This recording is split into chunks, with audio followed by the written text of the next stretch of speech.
Baik pemirsa, terima kasih Anda masih tetap setia bersama kami di program Seputar Aceh. Saudara, Badan Pengawas Obat dan Makanan BPOM Provinsi Aceh melakukan pemeriksaan makanan takjil untuk berbuka puasa yang dijual di Pusat Jajanan Berbuka Puasa Balai Atu Pasar Impres Takengon, Kabupaten Aceh Tengah. Hal ini untuk memastikan bahwa jajanan takjil berbuka puasa di Aceh Tengah bebas dari zat berbahaya.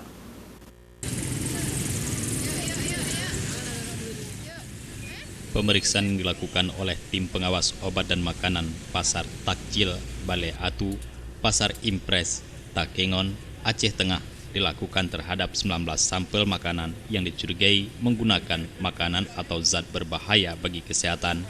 Pemeriksaan itu dilakukan terhadap sejumlah kue berwarna cendol, somai, mie kuning, serta makanan yang mencurigakan lainnya.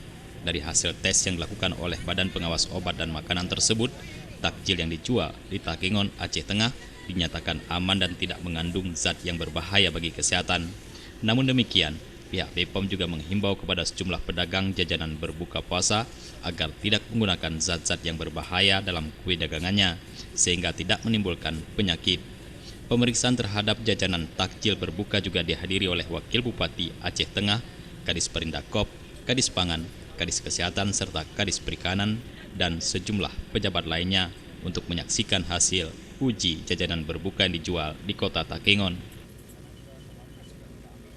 Hari ini kita turun dengan Pak Wakil Bupati dengan lintas sektor terkait, Dinas Kesehatan, Dinas Pangan, pokoknya SKP yang terkait lah. Kita memantau penjualan pangan untuk buka puasa pada hari ini.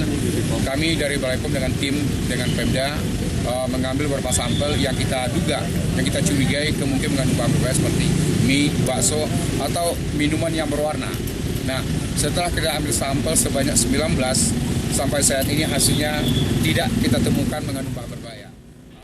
Dari Takengon, Aceh Tengah,